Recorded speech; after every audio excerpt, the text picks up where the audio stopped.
Bienvenue à toutes et à tous, merci beaucoup. Pour les fidèles, je ne présente plus Ader Bruxelles, que vous connaissez bien. Donc Ader, c'est une maison de vente historique parisienne qui a ouvert son antenne à Bruxelles il y a maintenant 1 an. Et donc nous sommes là pour des soirées conférences, comme ce soir avec Monsieur de Koning. J'espère que je prononce bien. Voilà. Parce que je ne suis pas, je n'ai pas toujours la prononciation belge, mais voilà. C'était parfait. Super. Et donc avec un cycle de conférences un mardi par mois. Donc ce soir, c'est sur donc, la délectation de l'Europe sacrée. Bienvenue, installez-vous, je vous en prie. Bonsoir, bienvenue. Installez-vous, je vous en prie. Donc ce soir sur la délectation de l'Aurore sacrée donc mardi 22, une excellente conférence aussi sur Rome et Naples baroque par une super commissaire-priseur qui est déjà venue parler de Florence. Et je pense que c'est une conférence qui avait beaucoup plu. Donc soyez nombreux pour le 22. Et je vous montrerai aussi le programme des conférences de mai, juin et juillet, qui est aussi un excellent programme dont Madame fait partie. Et nous avons aussi un calendrier très fourni de journées d'expertise en présence de nos experts ADER, donc en bijoux, art d'Asie, livres, militaria, enfin armes anciennes, décoration militaire, qu'ai-je oublié, 20e avec Xavier Dominique, dessins modernes, dessins anciens et modernes. Je crois que j'en oublie, mais je vous ferai passer tout ça. Voilà, je laisse la place à Jérémy qui va présenter Ralph. Voilà, et ensuite je vous souhaite une bonne conférence. Et on se voit après pour un petit verre. Merci beaucoup, chère Octavie, cher Ralph, donc il me revient la lourde tâche de te présenter. On se connaît bien, donc ça va être assez facile, et surtout vous n'êtes pas venu pour m'entendre moi. Ralph de Koning est professeur d'histoire de l'art et temps moderne à l'Université catholique de Louvain. Il est également académicien de l'Académie royale de Belgique, membre de la classe des arts.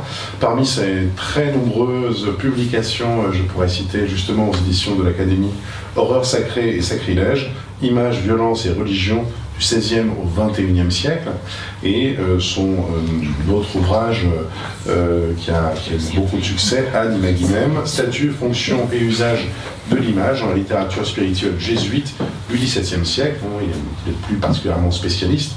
Par ailleurs, il a été titulaire de la chaire Franqui 2024 au titre belge à l'Université de Liège, avec une conférence inaugurale qui peut faire écho à ce qu'il va nous présenter, l'image témoin, une iconologie du martyr au premier âge moderne.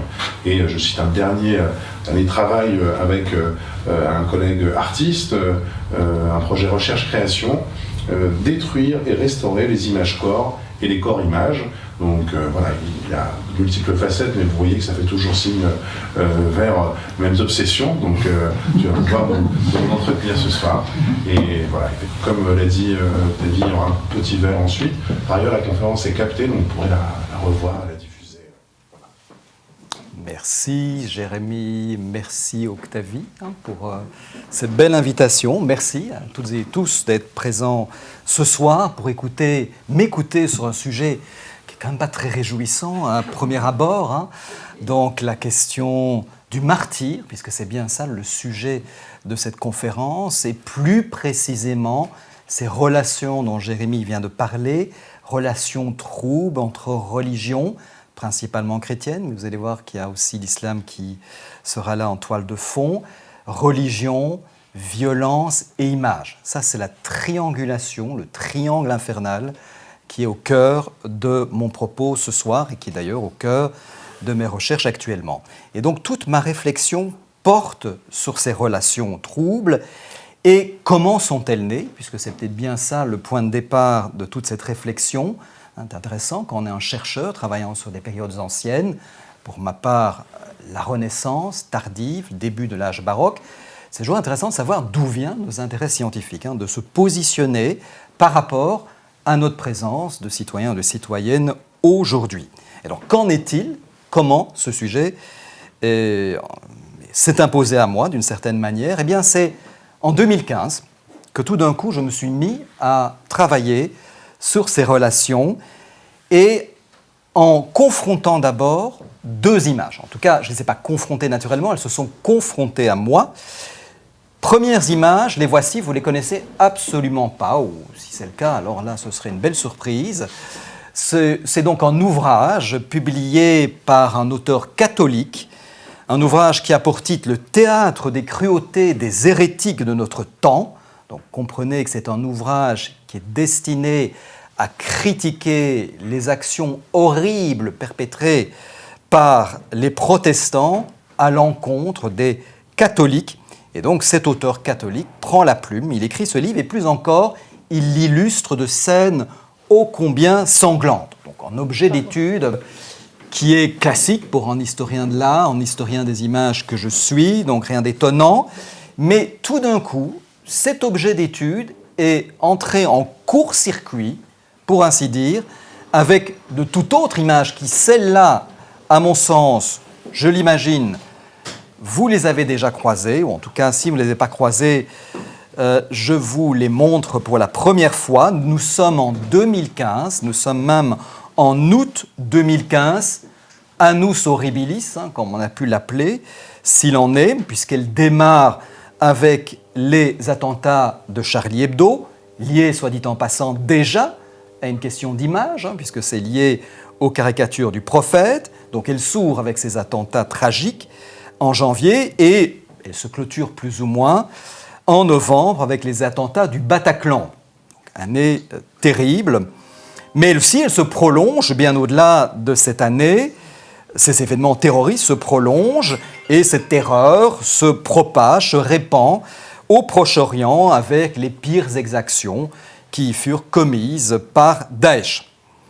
Et c'est dans ce contexte qu'on pouvait découvrir, parmi de très nombreuses vidéos insoutenables, à l'époque on pouvait voir ça assez facilement, on pouvait découvrir l'exécution de 25 soldats syriens par des adolescents embrigadés dans les troupes de Daesh. Jusque-là, rien de très surprenant, puisque on sait que ce type de scène d'horreur était presque répété quotidiennement par l'autoproclamé État islamique, Daesh. Mais quand on découvre ces images, que je vous montre à l'instant, on comprend tout l'enjeu symbolique d'une mise en scène, littéralement d'une mise en scène de la mise à mort. Qu'est-ce que j'entends par là? Eh bien, j'entends que ces prisonniers furent exécutés sur l'antique théâtre de Palmyre. Donc, on a réalisé l'exécution sur cette scène de théâtre. Témoin, vous le savez, c'est ce théâtre de Palmyre, témoin d'un patrimoine multiséculaire. Et donc un large public, probablement captif, fut rassemblé sur les gradins de ce théâtre antique pour l'occasion, un public qui est non seulement local, mais également planétaire, puisque les exécutions, et c'était le cas à cette époque, étaient scénographiées très précisément pour être captées par une multitude de caméras et pour être finalement diffusées largement en direct par les moyens médiatiques dont disposait alors Daesh. Donc vous comprenez qu'on peut parler d'une forme de théâtralisation de la violence. Le summum de ce qu'on pourrait appeler une théâtralisation de la violence sur un dispositif scénique des plus anciens, une scène de théâtre antique datant du IIe siècle, et par des moyens techniques de diffusion les plus modernes. La télévision, enfin en tout cas les captations vidéo. Donc voilà la rencontre de deux mondes. J'avais ces images en tête et je travaillais sur un ouvrage, je n'ai pas insisté suffisamment sur le titre, « Théâtre des cruautés ». On va y revenir dans un instant. Alors, à propos de cette exhibition de la violence, et rassurez-vous, je vais vous épargner les images les plus violentes, même si elles étaient, je le répète, bien visibles à l'époque, cette exhibition de la violence et de son lien avec la religion, avait de quoi quand même retenir l'attention. Surtout pour une religion, l'islam, qui contre l'image. Donc a priori, qui ne devrait pas utiliser l'image pour faire sa propre publicité, puisqu'il y a une volonté d'éviter toute forme de récupération de l'image, quelle qu'elle soit. Et au même moment, pourtant, on change tout à fait d'univers, mais on reste dans les mêmes événements, à la même époque, au même moment, les troupes de Daesh saccagent tout en filmant, c'est important, on détruit tout en filmant ce qu'ils avaient assimilé comme étant des idoles qui étaient pour l'essentiel du patrimoine syrien, et même assyrien. Et il faut le dire aussi, je vous montre quelques vidéos qui rappellent ces moments assez funestes, même s'ils ne visent que du patrimoine, il n'y a pas de victimes humaines, mais on sait que par ailleurs, il y en a beaucoup des victimes humaines. Voici ce qui se passait au même moment où on exécutait les condamnés sur le théâtre de Palmyre. Et c'est là aussi qu'il faut rappeler, ça par contre on l'a un peu oublié, que les attentats de Charlie Hebdo, en janvier 2015, étaient filmés. Donc les terroristes avaient des caméras GoPro qui permettaient de filmer en direct leurs exécutions. Alors ça, heureusement, ces images ne sont pas sorties, n'ont pas été publiées en quelque sorte. Mais donc, ce qui m'intéresse dans ces deux phénomènes, ou dans d'autres phénomènes du même type, c'est qu'on détruit des images en images. Donc, on utilise des caméras, des appareils photo pour faire la publicité, la destruction même d'autres images. Un des points d'origine dans cette histoire, de cette nouvelle guerre des images, je pourrais revenir sur cette expression un peu plus tard, un des points d'origine a été celui-ci.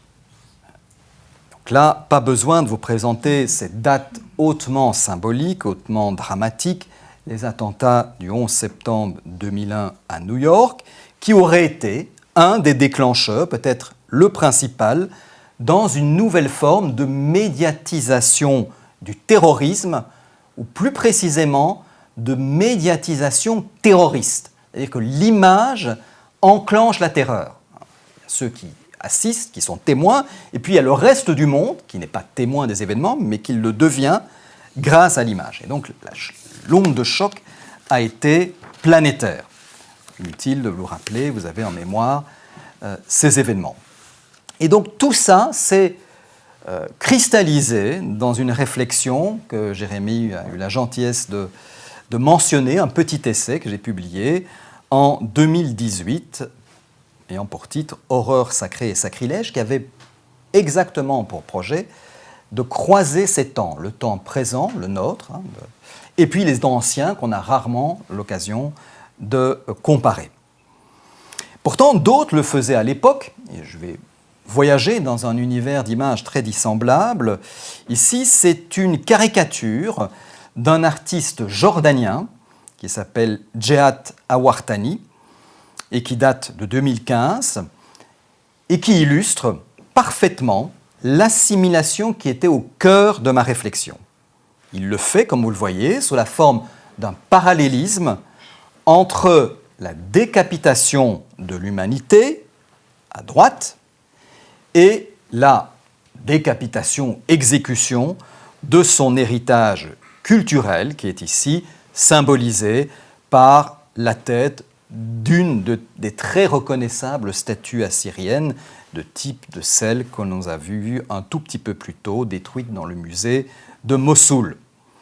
Et le caricaturiste qui était interviewé à propos de ce parallélisme commentait ainsi, je le cite, « De la même manière il parle de Daesh, qu'il décapite des êtres humains, il tue, entre guillemets, délibérément d'importants monuments et d'importantes œuvres d'art dans le but de susciter un tollé international et régional. » Donc il avait vu très juste cette destruction. Certes, il y a des victimes patrimoniales, mais plus important encore, humaines, mais au-delà de ça, c'est la façon dont on transforme ces victimes en images, qui vont marquer les esprits très largement et au-delà de la petite zone où ils opéraient à l'époque.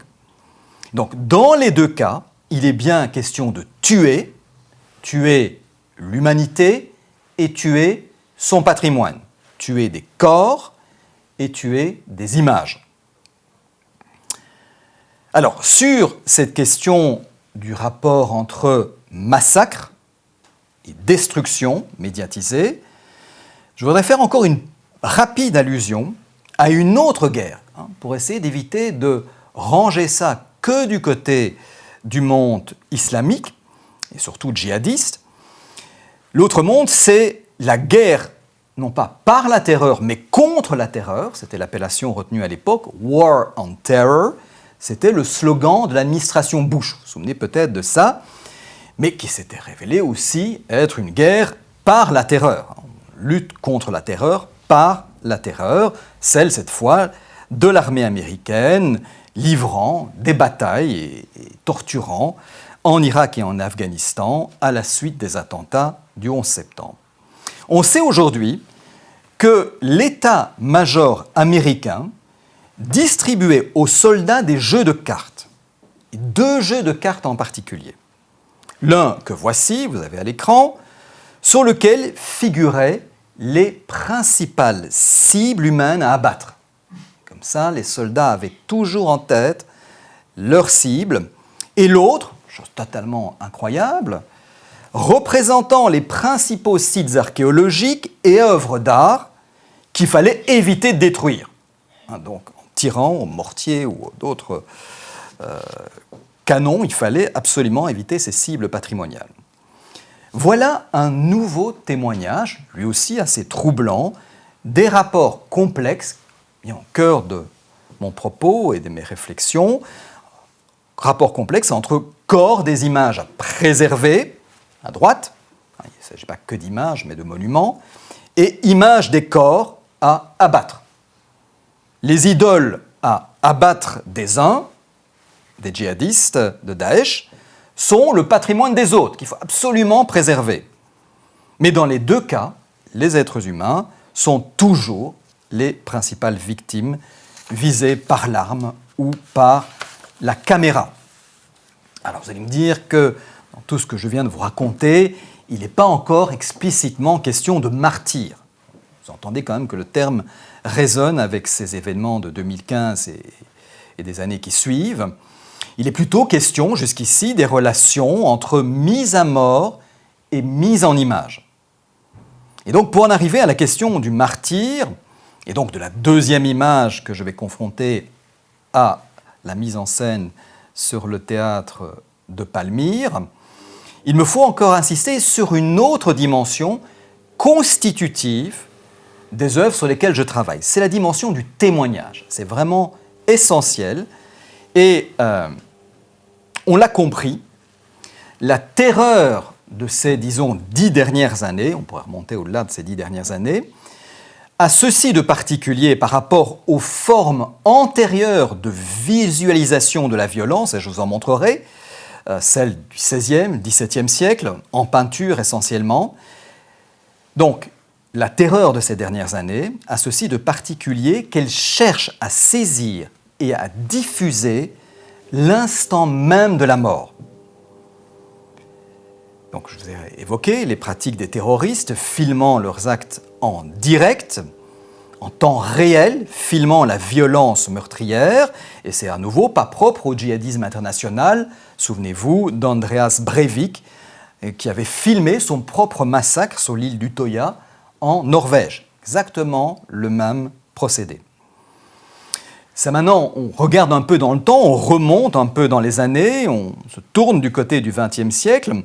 On peut dire que cette médiatisation terroriste est d'abord passée par la photographie, avant que le film, la vidéo, prenne le relais. Et donc cette photographie, celle-ci vous la reconnaissez sans doute, elle est devenue assez célèbre, c'est une photographie de Robert Capa, qui a essayé de saisir dans un instant, en 1936, la mort d'un soldat républicain durant la guerre d'Espagne. Là, on peut parler d'un véritable instantané, le moment où la balle traverse ce soldat qui tombe à l'instant. Alors, ce cliché a été jugé tellement improbable qu'on a soupçonné ce soi-disant instantané de n'être qu'un montage. À l'époque, notre époque, vous imaginez déjà qu'on est beaucoup plus dubitatif, mais on l'était déjà en 1936, dans les années qui ont suivi. On pensait que cette image était impossible. La mort était impossible à capter, à capturer. Et donc ce type de cliché est d'autant plus rare et donc d'autant plus frappant, touchant toujours au lien intime entre, ici, image et mort. Il faut savoir que la photographie à ses origines est liée intimement à la mort. Si vous le souhaitez, je pourrais en dire un mot, mais ça la poursuit. La photographie est obsédée par le thème de la mort. Et donc ça se marque encore au XXe siècle. La photographie est omniprésente dans les grandes guerres, deux principales du XXe siècle, à tel point qu'une philosophe et historienne de l'art, pourrais-je dire, Susan Sontag, pouvait écrire ceci: « Pas de guerre sans photographie ». En reprenant une idée déjà avancée en 1930 d'un autre auteur, cette idée est celle de l'irrésistible association entre la photographie, ou l'appareil photographique et le fusil. C'est la même chose. Donc on shoot, si vous voulez, dans les deux cas, le viseur s'en prend aussi bien à l'être humain qu'au sujet traité, le viseur de l'appareil photo comme le viseur du fusil. Et elle poursuit, faire la guerre et prendre des photographies sont deux activités concomitantes. Et donc Daesh, quelque part, poursuit cette logique, mais du côté de celui qui tue, pas celui seulement qui capte ces images qui ne sont pas massacres, qui ne sont pas produits par lui. C'est d'abord la dimension documentaire de ce genre de photographie qui compte. Elle est là pour témoigner, elle est là pour apporter la preuve que ça a eu lieu, ça s'est produit, ce n'est pas une fiction. Et donc elle confère, cette photographie ou d'autres photographies du même type, à l'événement tragique une réalité. Mais la révélation même de cette vérité ou de cette réalité se transforme en un spectacle, en quelque chose de spectaculaire, et suscite de notre côté, et à cette époque déjà, des réactions assez ambivalentes. À la fois on est choqué, et en même temps on est curieux. Ces photographies captent le regard, voire fascinent et suscitent peut-être un plaisir qu'on ne peut pas se reconnaître, ou qu'on ne peut pas reconnaître. Donc ça, c'est typique des images de la violence, comme celle-ci. Et donc, je m'arrête pour l'instant, j'y reviendrai, à ce rapport trouble entre plaisir et dégoût. Je m'arrête pour l'instant sur la seule valeur de témoignage. C'est essentiel parce que le mot même de martyr, ça vous le savez peut-être pas, mais ça veut dire témoin. Un martyr, étymologiquement, c'est celui qui témoigne de sa foi jusque dans la mort. Et donc, le témoignage est un des rouages essentiels des relations entre image et violence meurtrière. Et ça, que ce soit du côté du bourreau ou du côté de la victime, il faut témoigner. Alors, le bourreau pour propager la terreur, comme Daesh l'a fait, d'une réalité brute et brutale. Donc on pouvait voir sur Internet en 2015 les exécutions circuler sans aucun problème, les décapitations sans trucage aucun. Et pour la victime, c'est pour démontrer la cruauté du bourreau. Donc il fallait témoigner et assister à ces images atroces qui sont passées dans des procès d'ailleurs par la suite.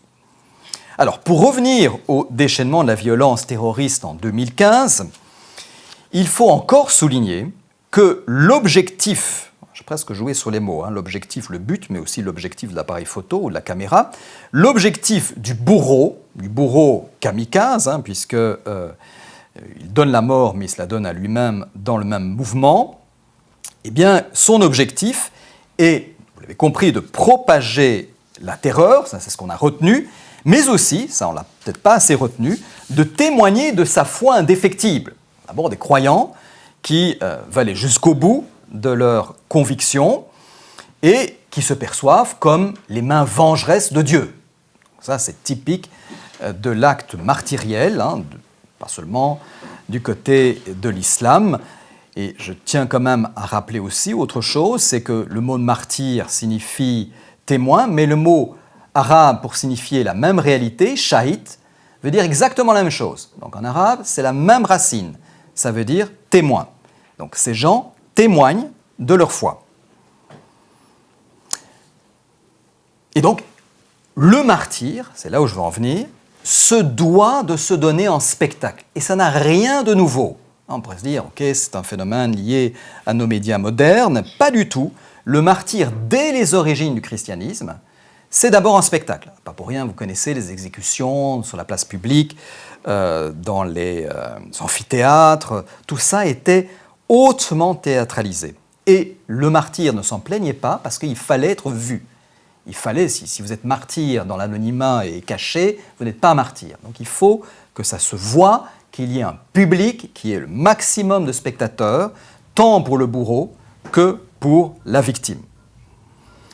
Donc il y a, en plus, dans ce spectacle de la mort, une forme, j'y reviens, de jouissance. Alors, jouissance morbide peut-être, mais jouissance surtout, ça on a peine à l'imaginer, face à ce triomphe dans la mort. C'est un beau spectacle. Il y a des pages entières de martyrs, sur les martyrs chrétiens, qui rappellent ça incessamment. Ça fait plaisir. C'est une chose totalement inimaginable, mais voir des gens exécutés pour leur foi, ça doit susciter de la jouissance. Parce qu'on voit la force de ces croyants qui, jusqu'au dernier moment, tiennent bon. Donc c'est un spectacle salutaire. Et c'est là où j'opère le raccord entre le XXIe siècle, sur lequel donc, je me suis en introduction longuement arrêté, et l'époque vers laquelle je vous emmène maintenant, le XVIe siècle. Au risque, je le répète, de certaines formes d'anachronisme, comment comparer des événements qui ont lieu au XVIe siècle, et un peu encore au XVIIe, et notre réalité contemporaine. A priori, rien à voir, et pourtant, ces deux événements d'ailleurs, ces deux époques ont été souvent comparées en 2015, mais ici je le fais toujours par rapport à ces relations entre image, violence et religion. Et donc j'en reviens à ce théâtre des cruautés des hérétiques de notre temps. Donc, c'est un ouvrage, vous le voyez ici, publié à Anvers, nous sommes dans l'actuelle Belgique, les anciens Pays-Bas pour l'époque, et nous sommes en 1588. Donc, il y a une version latine qui sort l'année précédente, et en 1588, c'est la version française. Et ce livre est une véritable galerie de l'horreur. Tout y passe. Toutes les formes d'atrocité qu'on peut commettre à l'encontre, je le répète, des catholiques est ici représentée. Alors, pour vous ne donner qu'un seul exemple, je vous montre ici une scène qui se déroule, je ne sais pas si vous la percevez à l'écran, dans une église qui se trouve dans le nord de la France. Nous sommes dans le diocèse de Chartres, et on y voit des soldats huguenots, donc des protestants, qui contraignent ici à droite un prêtre à célébrer la messe, un peu bizarre, donc il l'oblige à célébrer la messe, mais en l'insultant et, pire encore, en le frappant et même en le poignardant, donc il est en train de dire la messe et on le poignarde, pour finalement, puisque c'est toujours le même personnage qui est ici représenté plusieurs fois dans l'image, pour finalement l'attacher sur un crucifix et l'achever à coups d'arquebuse. Ça veut dire la cruauté de ces bourreaux. Le scénario qui est imaginé, peut-être par les bourreaux à cette époque, mais surtout par cet auteur catholique qui prend la plume et qui fait réaliser ces gravures, ce scénario apparaît très clairement. Le sacrifice de la messe c'est ça, c'est un sacrifice qui est rejoué, et concomitant, se fait en même temps que celui du prêtre qui lui-même rejoue le sacrifice du Christ, puisqu'il est littéralement crucifié. Et donc on découvre ici un parallélisme assez poussé entre le corps du Christ, le corps du prêtre et le corps des images, puisqu'il est cloué sur une croix qui porte elle-même le corps du Christ sculpté. Et ça n'a rien d'original, donc on a plein de récits qui attestent de mêmes pratiques pour cette époque, qui fait que même les images sont martyrisées. Alors ce n'est pas tout à fait le cas ici, on ne détruit pas des images, mais dans d'autres gravures de cette même série, on voit que les protestants s'acharnent contre les images, ce qu'on appelle l'iconoclasme, hein. Donc on détruit les images religieuses. Et ils s'acharnent avec autant de fougue, autant de rage qu'ils le font contre les êtres humains, contre le clergé principalement catholique. Alors, outre cet étalage de cruauté, exhibé, vous le voyez, de la façon la plus crue qui soit, ce qui est intéressant de relever, c'est que Richard Verstegen, donc ce catholique, tout au long de son livre, file la métaphore théâtrale. Tout ça n'est qu'un théâtre. Et ça vaut la peine, du coup, de vous citer des extraits. Oui, ça, c'est quand même une image qui vous montre les images iconoclastées. Donc, on les détruit, on les ampute, on les défigure, on leur coupe leurs mains. Toutes ces images ont été retrouvées aujourd'hui, pour la plupart. D'autres ont totalement disparu. Celle de gauche, d'ailleurs, a été retrouvée dans un charnier de sculptures, ça existe. Donc, on entassait les sculptures décapitées et on les enterrait. Et donc, je reviens sur cet auteur qui écrit Le théâtre des cruautés. Et dès le prologue, donc première page de son livre, on découvre l'importance de cette métaphore. Je vous cite quand même ce texte. C'est intéressant de voir aussi l'écriture de la fin du XVIe siècle. Je ne sais pas si c'est tout à fait lisible pour vous, mais je vous cite le texte. « Messieurs, nous avons dressé ce théâtre », donc c'est lui qui a dressé un théâtre, afin de vous représenter les misérables tragédies que les hérétiques protestants ont jouées en notre Europe, et pour faire voir ce qu'ils ont commis et perpétré. Je vous mets en scène ces atrocités. Donc il a dressé ce qu'on pourrait appeler, ce qu'on appelait déjà à l'époque, un théâtre de l'échafaud. C'est un terme intéressant, l'échafaud, parce que ça renvoie à ce que vous connaissez, donc le lieu d'exécution sur la place publique, encore au XXe siècle, on exécutait publiquement. Mais c'est aussi le terme utilisé pour le théâtre, donc les tréteaux sur lesquels on joue ces tragédies sanglantes, on appelle le théâtre sanglant, il est très à la mode. Il y a tout un théâtre en France, et pas seulement en France, qui exploite cette veine du martyr. Donc, théâtre où le sang gicle de partout. On peine à l'imaginer, mais il y a des témoignages. Le public reçoit du sang sur lui. Donc le sang gicle depuis la scène. C'est-à-dire que voilà, on parle du cinéma gore ou d'horreur, mais croyez-moi, les moyens à l'époque étaient tout aussi grandiloquents. Donc la scène théâtrale dressée par ce catholique expose, on a compris, les tragédies cruellement exécutées. Intéressant aussi ce mot exécuter. On exécute une pièce de théâtre dans le vocabulaire de cette époque, comme on exécute un coupable ou un criminel ou un catholique. Et donc, aux yeux des catholiques, comme cet auteur, les bourreaux théâtralisent eux-mêmes la mort, comme Daesh le fait sur le théâtre de Palmyre. Donc, ils théâtralisent la mort et ils le font, selon Verstegen, à des fins propagandistes, pour frapper les esprits, pour donner des exemples, contre-exemples. Et donc l'analogie théâtrale désigne non seulement ces mises en scène réalisées par les protestants, mais, vous l'avez compris, elle désigne également la spectacularisation qui est au cœur du projet éditorial de cet auteur catholique. Donc lui-même met en scène. Et tout ça est destiné, je vous montre un peu une autre mise en scène sur un échafaud, justement, une décapitation. Et il nous précise ceci: ces mises en scène, il n'y a bouche qui le peut déclarer, main qui le peut écrire, ni esprit qui peut concevoir tant s'en faut qu'il eût taille qui le peut représenter à vos yeux. Comprenez, on peut dire plus simplement, c'est impossible de témoigner de ça. On peut en parler, on peut l'écrire, on peut même le montrer, mais cette cruauté reste sans nom, innommable, au sens de ce qu'on ne peut pas nommer, mais au sens de ce qui est aussi dégoûtant, vraiment cruel. Et donc, est-ce que c'est inimaginable? Mais pas vraiment, puisque tout le reste de l'ouvrage consiste à vous exhiber ces scènes d'horreur, et elles sont nombreuses, éviscération, noyade, etc., donc décapitation, tout y passe en termes de cruauté. Et tout ça est destiné à une chose, à nouveau, laissons parler l'auteur lui-même, Quant à, je vais reprendre ma citation au bon endroit, donc peut-être celle-là, je ne vais pas vous la citer, parce qu'elle est un peu longue, c'est plutôt celle-ci que je vais vous citer, que si vous pensez que ce spectacle a été inventé pour vous donner du plaisir. Alors là, tout d'un coup, on se pose la question, et on y revient, cette question de la délectation de l'horreur sacrée, qui était au titre de ma conférence.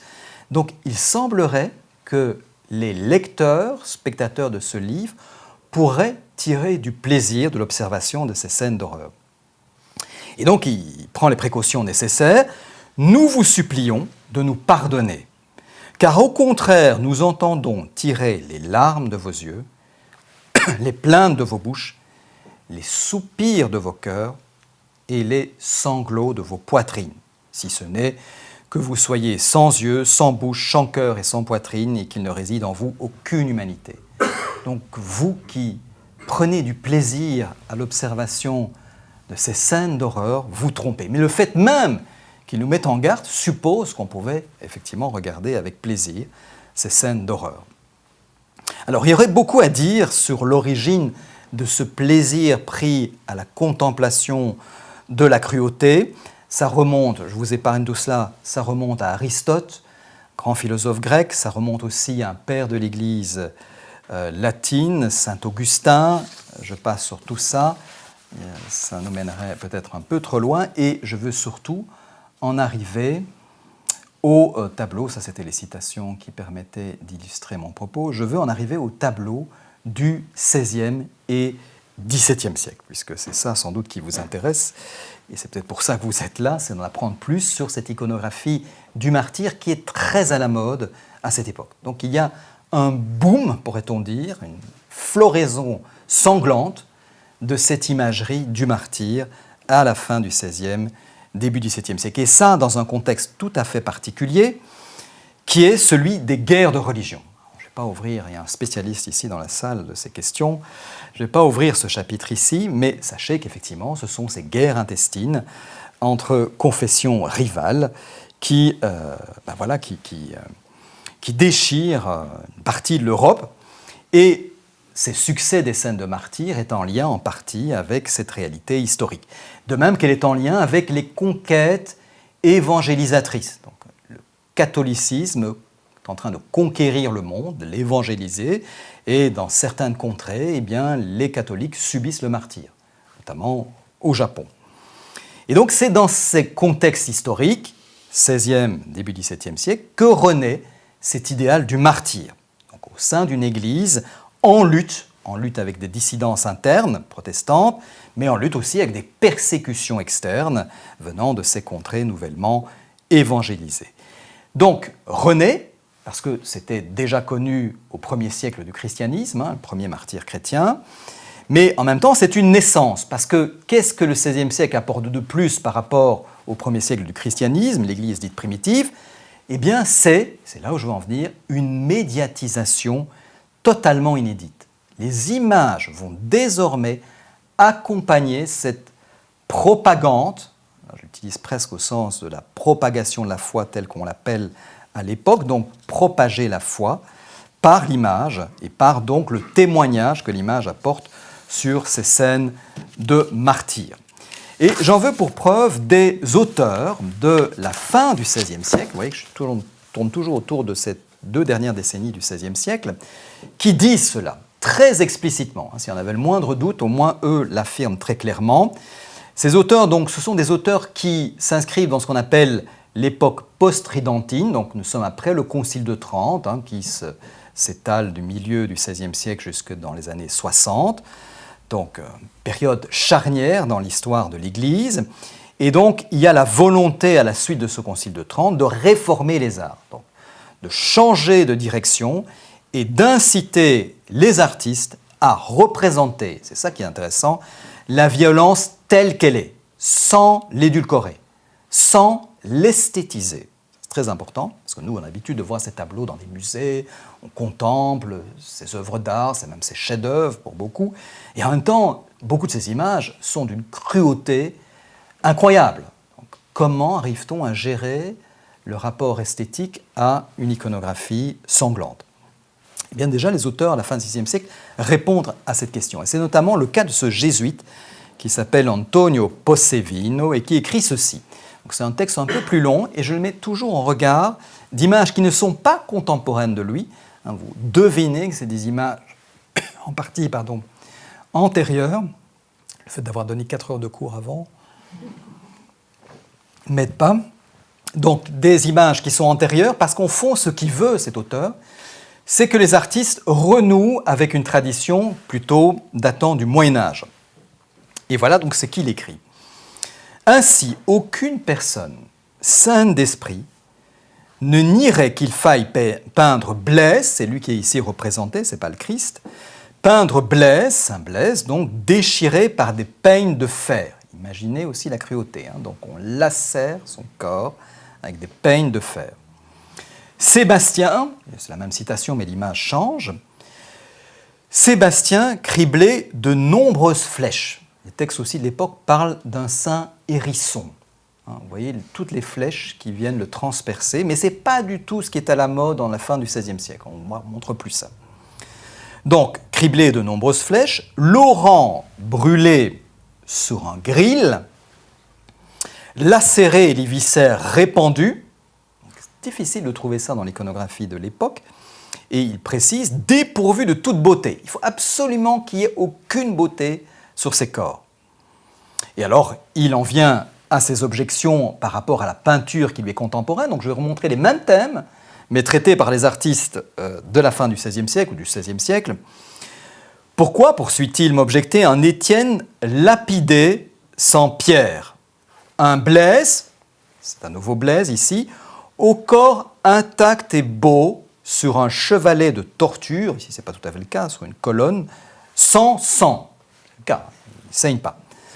Un apôtre Jacques sans bâton dans la tête, pas sur la tête, mais dans la tête. Un Sébastien sans flèche, c'est l'opposé du hérisson que vous venez de voir. Un Laurent radieux dans les flammes. Et il conclut, pour ma part, j'affirme avec insistance que le sommet de l'art est d'imiter la réalité elle-même. Retenez surtout ça, le sommet de l'art est d'imiter la réalité elle-même. C'est comme si, Robert Capa, qui capte la réalité, c'est exactement ça que doivent faire les peintres, si ce n'est qu'ils n'ont pas d'appareil photo, et donc ils peignent des martyrs souvent qui se sont déroulés lointainement dans le temps. Et alors il poursuit, c'est-à-dire d'exprimer le martyr chez les martyrs. Donc, la souffrance, c'est chez les martyrs. Les larmes, chez ceux qui pleurent. La douleur, chez ceux qui souffrent. Et de fixer tout cela dans les âmes. Telle est assurément la substance même de l'art, la raison d'être de l'art.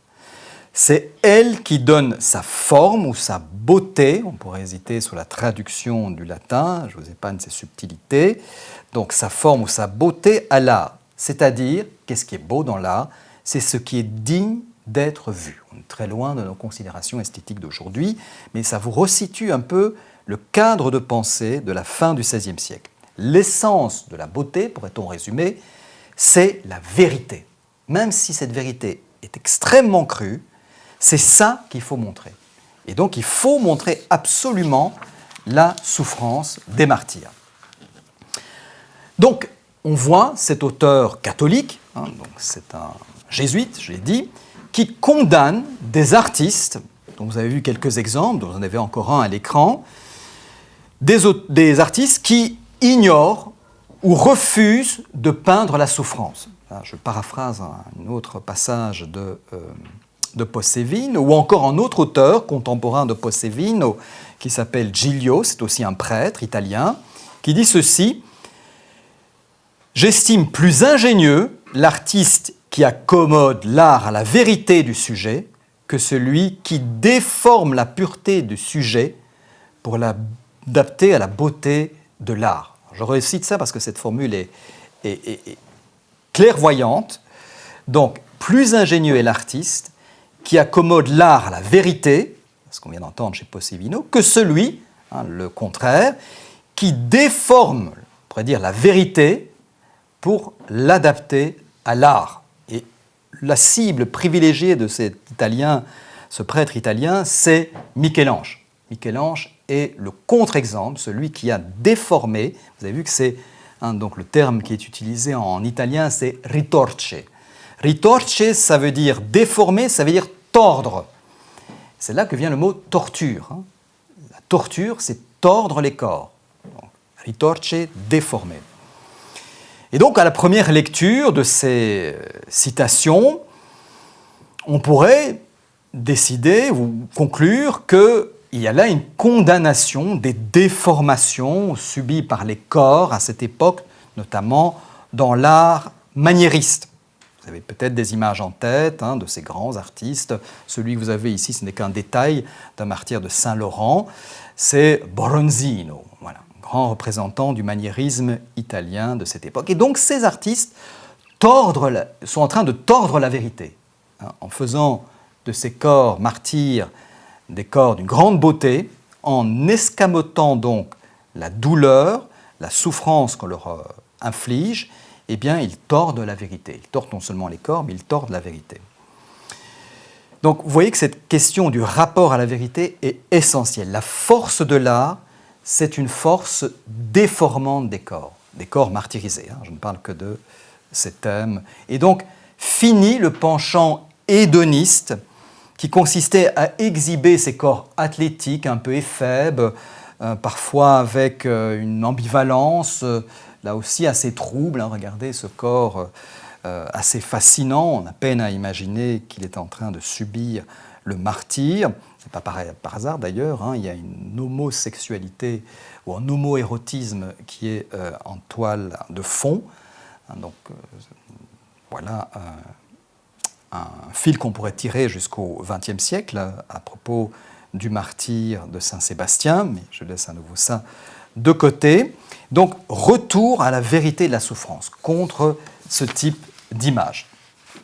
Alors maintenant, c'est la dernière partie de ma conférence, voilà, les 45 minutes écoulées, donc promis de rester dans l'heure.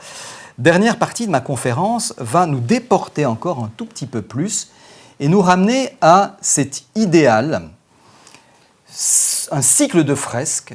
Si vous avez visité Rome, il y a peut-être une chance que vous ayez découvert ce cycle qui est exactement contemporain du Théâtre des cruautés de Verstegen, le livre que je vous ai montré.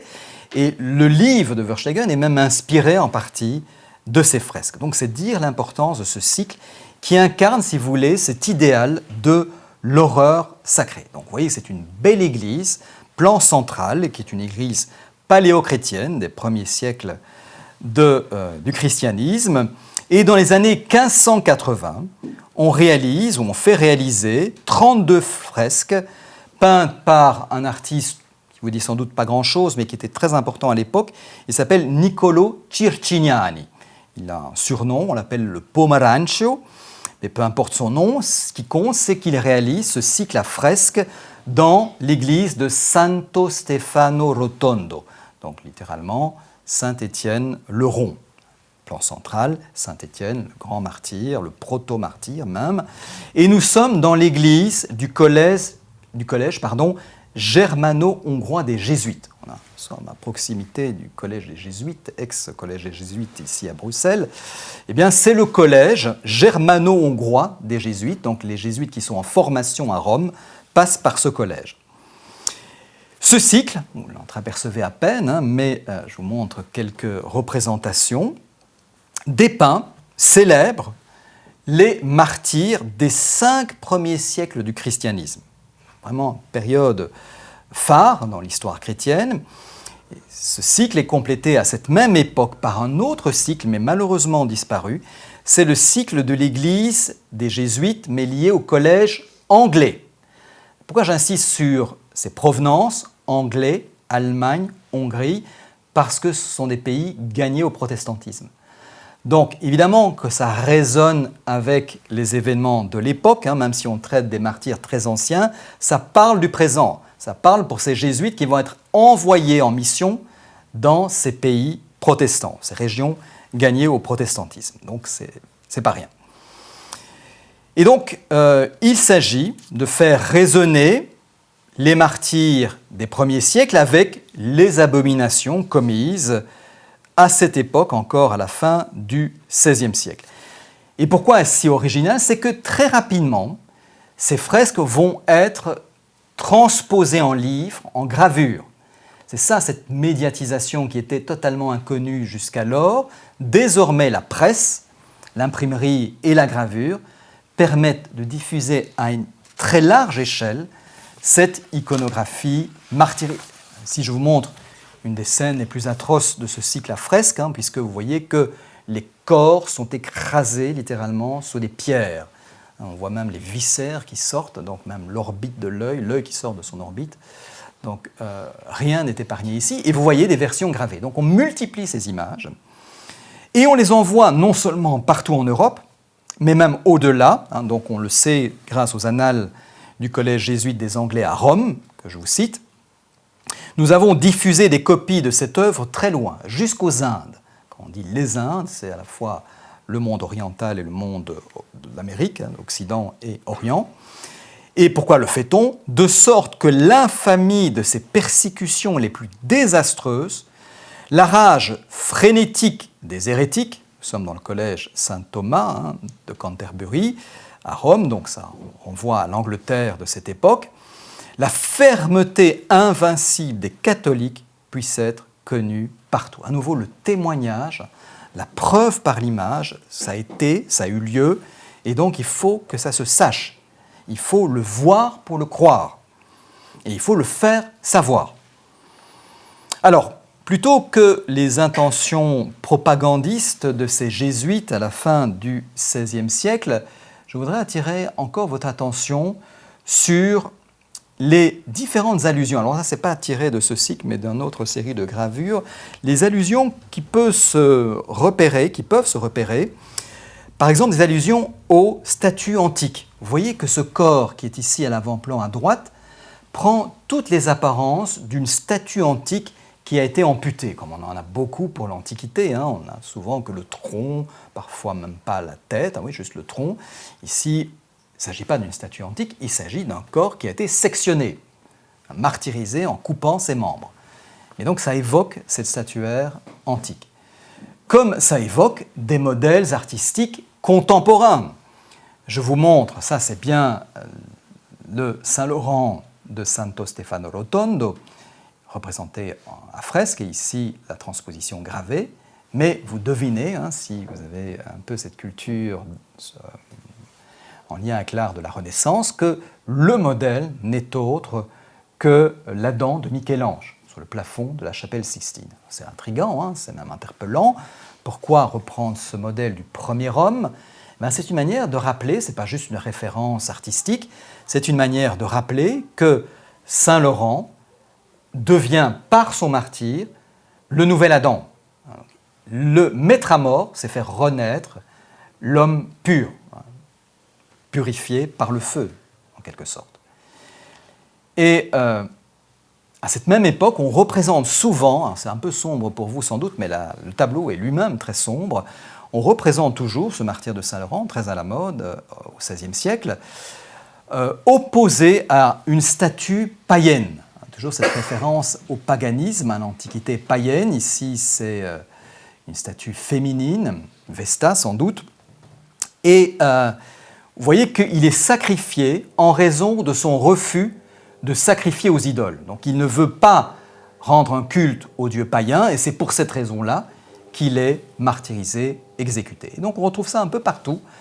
On voit ici à nouveau des statues antiques à l'arrière-plan. Nous sommes dans un contexte, c'est le détail que je vous ai montré un peu plus tôt, mais replacé maintenant dans la scène d'ensemble, cette débauche de corps nus, assez étonnant, et ce rapport à nouveau entre le bourreau et le saint, ou le saint en devenir. Ici j'ai fait un petit montage pour vous montrer la référence discrète, allusive, à la création d'Adam par Michel-Ange. Donc, au fond, le bourreau, c'est compliqué à imaginer, mais c'est le nouveau Dieu. Il faut un bourreau pour que le saint naisse.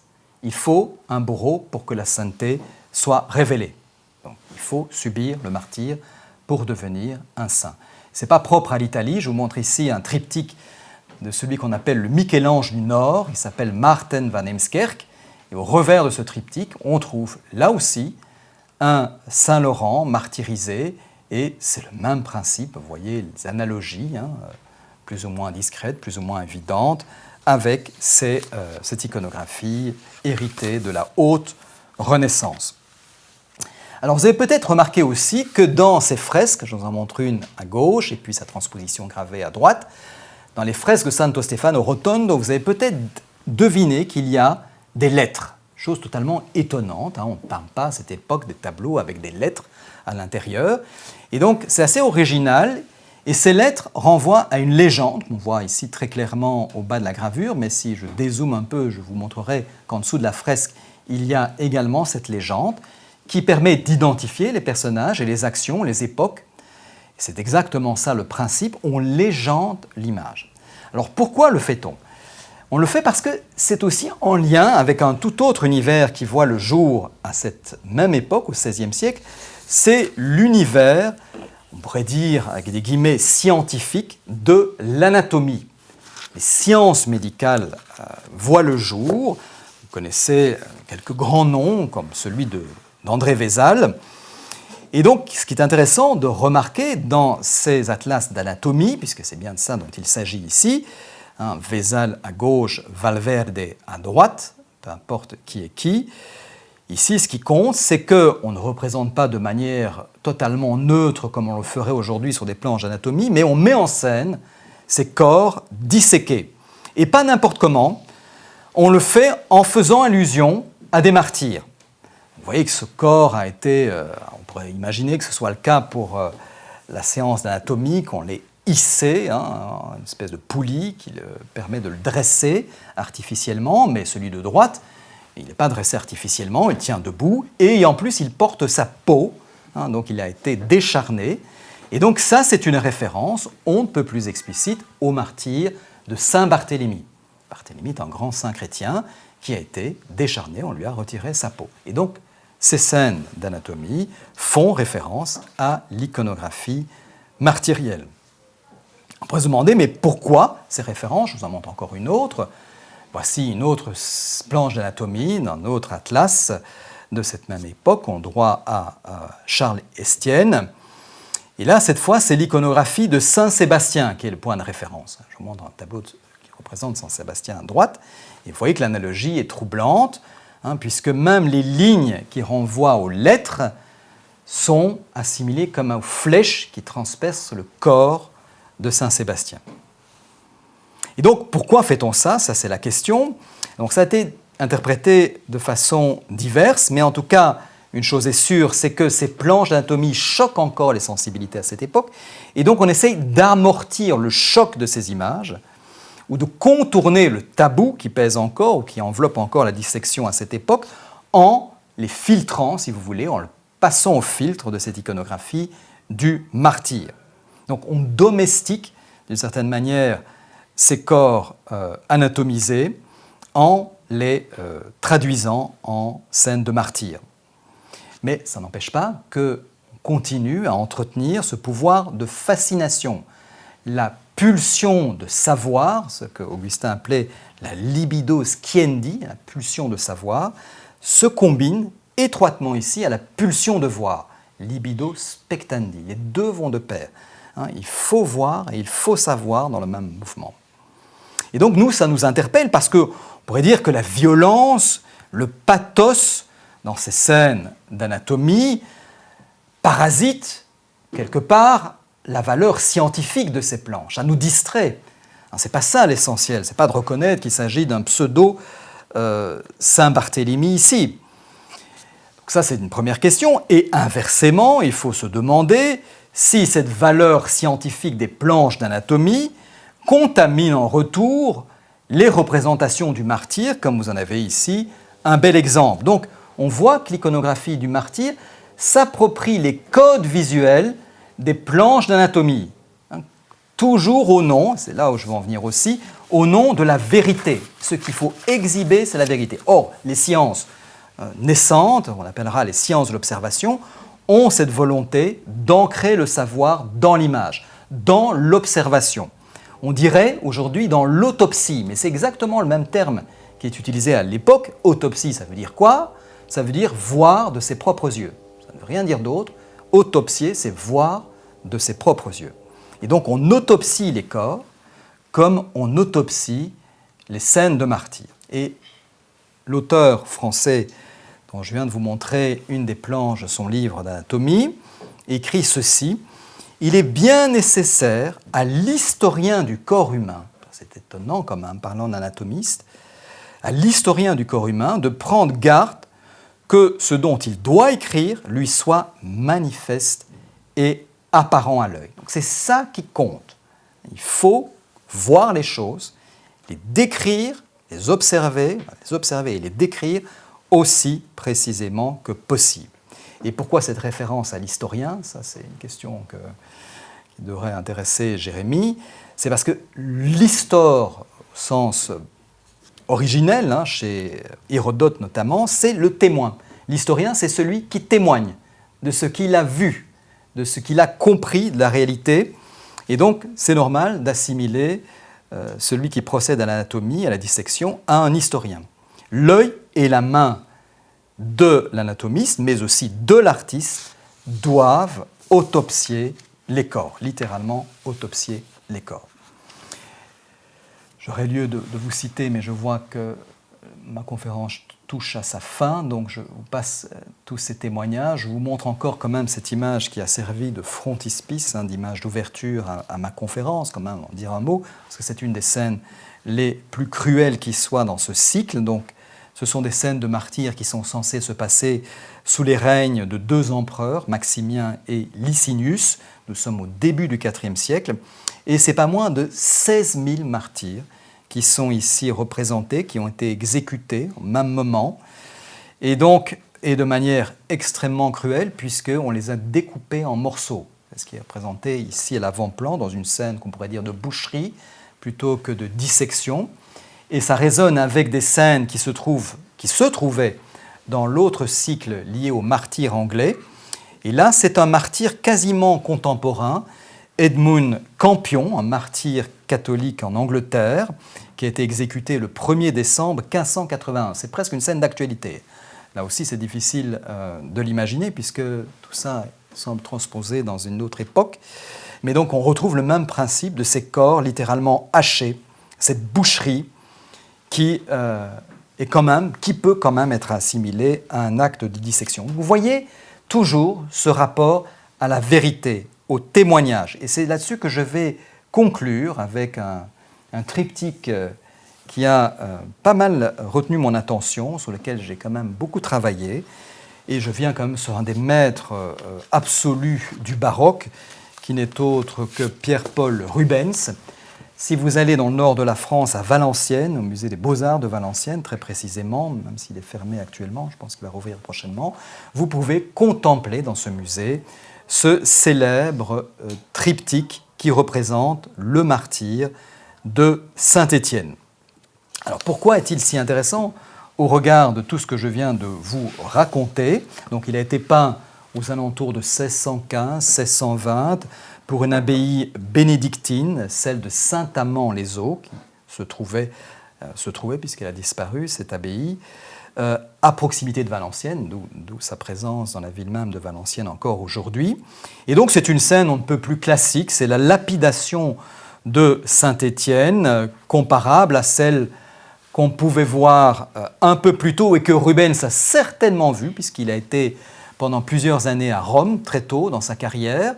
Donc il s'est certainement rendu à l'église Santo Stefano Rotondo pour contempler ces fresques, et donc ça c'est le Saint-Étienne de l'église Saint-Étienne-le-Rond à Rome. Donc, a priori, rien à voir, les deux images sont très dissemblables, mais cette fresque est ainsi commentée par un auteur jésuite de la fin du XVIe siècle. Je trouve la métaphore assez saisissante. Cet homme, donc Saint-Étienne, debout au milieu des pierres, comme un serpent qui se dépouille de sa peau sur les rochers tranchants, et brille à nouveau, prend une couronne étincelante de bijoux et d'or, la couronne du martyr.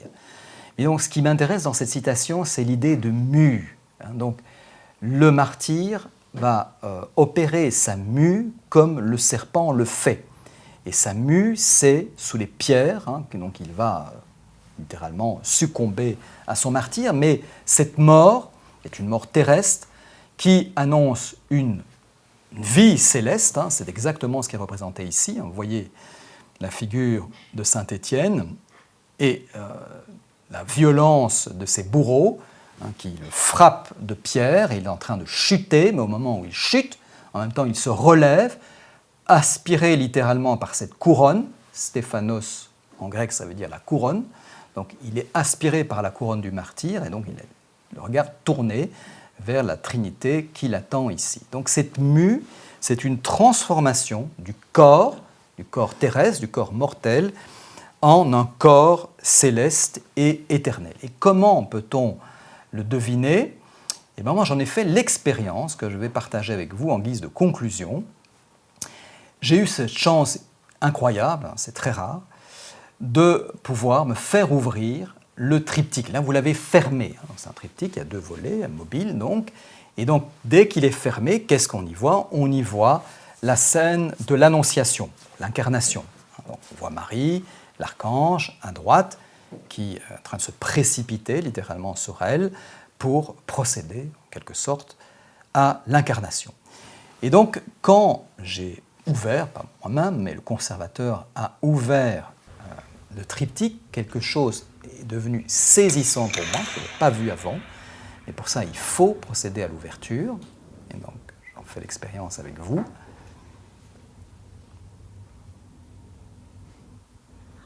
Vous voyez la taille, c'est immense.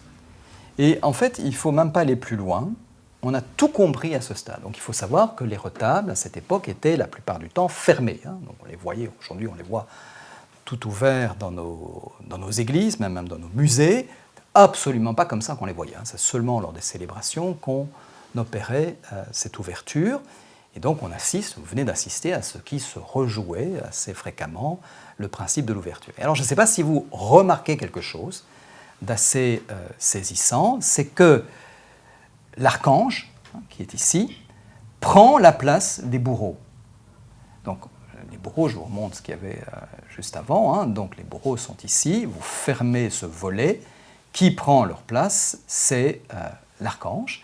Et donc tout d'un coup le sens apparaît, le sens théologique, vraiment profond de ce tableau apparaît, c'est que, on dirait aujourd'hui, le coup de grâce et le coup de la grâce. Donc la grâce se précipite sur Saint Étienne, le ressuscite en même temps qu'il meurt, d'une certaine manière.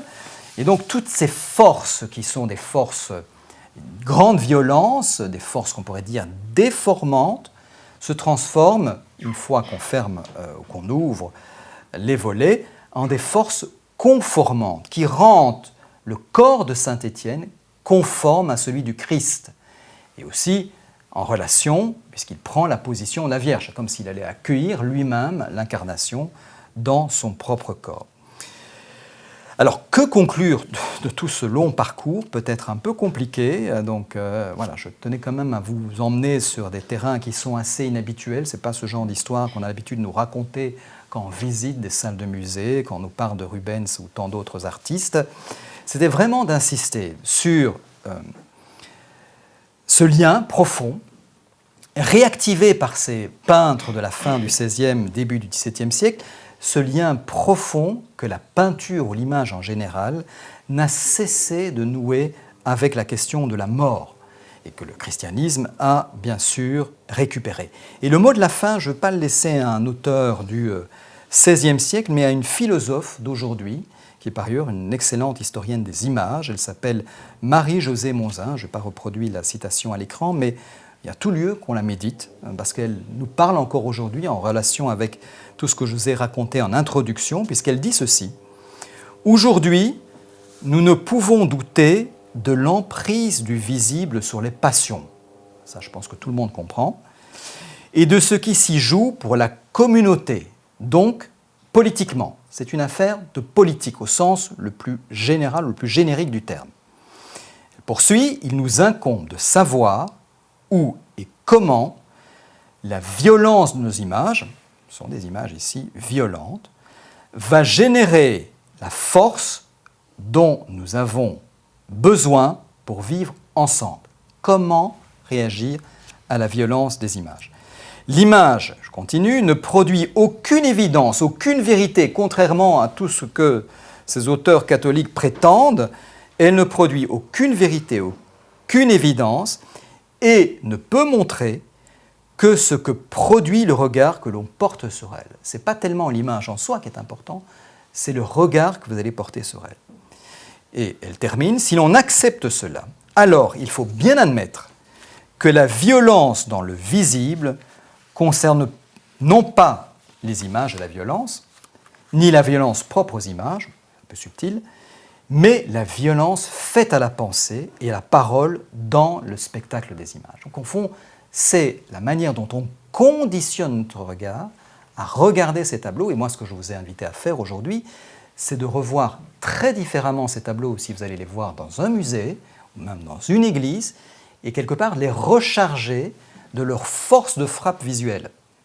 Aujourd'hui, on voit un Rubens, mais à l'époque, on pouvait voir un Rubens aussi, mais on voyait surtout le martyre de Saint-Étienne dans toute sa cruauté. Donc voilà, je me termine sur cette idée ou cette proposition dont on peut bien évidemment discuter et même débattre. Merci.